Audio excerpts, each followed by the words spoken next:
നമ്മൾ കാലഘട്ടത്തെ പണ്ട് പറഞ്ഞുകൊണ്ടിരുന്നത് BC അല്ലെങ്കിൽ AD എന്ന് പറഞ്ഞ കാലഘട്ടത്തിൽ നമ്മൾ തരംതിരിച്ചുകൊണ്ടിരുന്നു. ഇന്ന് ആ കാലഘട്ടത്തെ നമ്മൾ നരേന്ദ്രമോദിജിക്ക് മുൻപും നരേന്ദ്രമോദിജിക്ക് ശേഷവും എന്ന് പറഞ്ഞിട്ട് കാലഘട്ടം നമ്മൾ തരംതിരിച്ചു കഴിഞ്ഞാൽ പ്രധാനമായിട്ടും പറയേണ്ടത് നാരീശക്തി തന്നെയാണ്.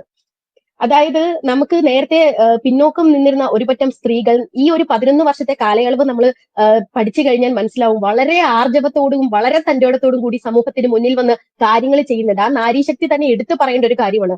ഇന്ന് ലോകത്തിലെ തന്നെ ഏറ്റവും അധികം പോപ്പുലേഷൻ ഉള്ള ഇന്ത്യ എന്ന് പറയുന്ന രാജ്യം, ഇപ്പൊ നമ്മളെ ചൈനയെ പിന്തള്ളി ഇന്ത്യ ഒന്നാമത് എത്തിയിരിക്കുകയാണ്. അപ്പം ആ പോപ്പുലേഷനകത്ത് തന്നെ ഈ സ്ത്രീ സമൂഹം ഇപ്പോൾ അനുഭവിക്കുന്ന ഒരു സ്വാതന്ത്ര്യമുണ്ട്. ഏത് പാതിരാത്രിക്കും നമുക്ക് ഇറങ്ങി നടക്കാൻ പറ്റുന്ന ആ ഒരു ധൈര്യം ഇന്ന് നാരികൾക്ക് ഉണ്ടായത്, അതായത് സ്ത്രീ സമൂഹത്തിന് ഉണ്ടായത് നരേന്ദ്രമോദി എന്ന ആ ഒരു ആരാധ്യനായ മനുഷ്യൻ നമ്മുടെ പ്രധാനമന്ത്രിയായിട്ട് വന്നതിന് ശേഷം തന്നെയാണെന്ന് ഞാൻ പറയും.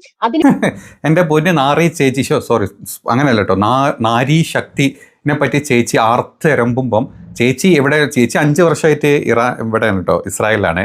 അപ്പോൾ ചേച്ചിക്ക് നാരീ ശക്തിയുടെ എഫക്റ്റ് പാതിരാത്രി ഇന്ത്യയിൽ നിന്ന് പെണ്ണുങ്ങൾക്ക് ഇറങ്ങി നടക്കാൻ ആക്കി തീർത്ത മഹാനായ ധീരപുരുഷൻ നമ്മുടെ മോദിജിയുടെ ഒരു കാര്യം പറഞ്ഞുതരാം. നമ്മൾ 2014 മുതൽ ഇങ്ങോട്ട് 2025 വരെയുള്ള നാരീ ശക്തി ഞാൻ ഇപ്പോൾ കാണിച്ചുതരാം.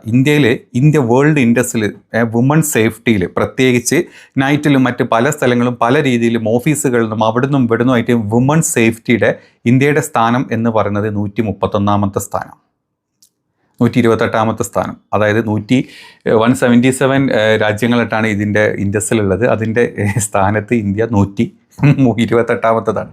അത് 2017 മുതലുള്ള ലിസ്റ്റാണ്. ഈ ലിസ്റ്റിൽ ഇങ്ങനെയാണ് പോകുന്നത്. 2014 മുമ്പ് ഇന്ത്യയുടെ സ്ഥാനം 131 ആയിരുന്നു. അന്നും ഇന്നും ഒക്കെ ഇന്ത്യയുടെ സ്ഥാനം ഒന്ന് തന്നെയാണ്. നരേന്ദ്രമോദിജി വന്നതുകൊണ്ട് രാത്രി പെണ്ണുങ്ങൾ പുറത്തോട്ടിറങ്ങി നടന്നു കഴിഞ്ഞാൽ റേപ്പ് കേസുകളുടെ എണ്ണം ഇന്ത്യയിൽ കൂടിയിട്ടേ ഉള്ളൂ. പിള്ളേരെ അബ്യൂസ് ചെയ്യുന്ന കേസുകൾ ഇന്ത്യയിൽ കൂടിയിട്ടേ ഉള്ളൂ.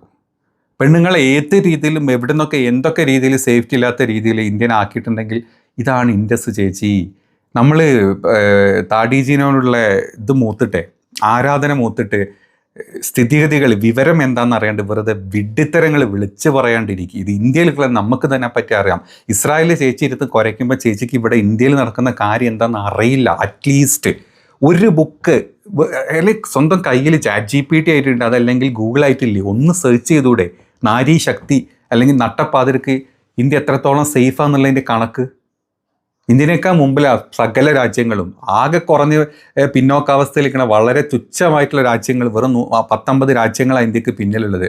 ബാക്കി 127 രാജ്യങ്ങളും ഇന്ത്യയുടെ മുമ്പിലാണ് ഈ നാരീ സേഫ്റ്റിയുടെ കാര്യം.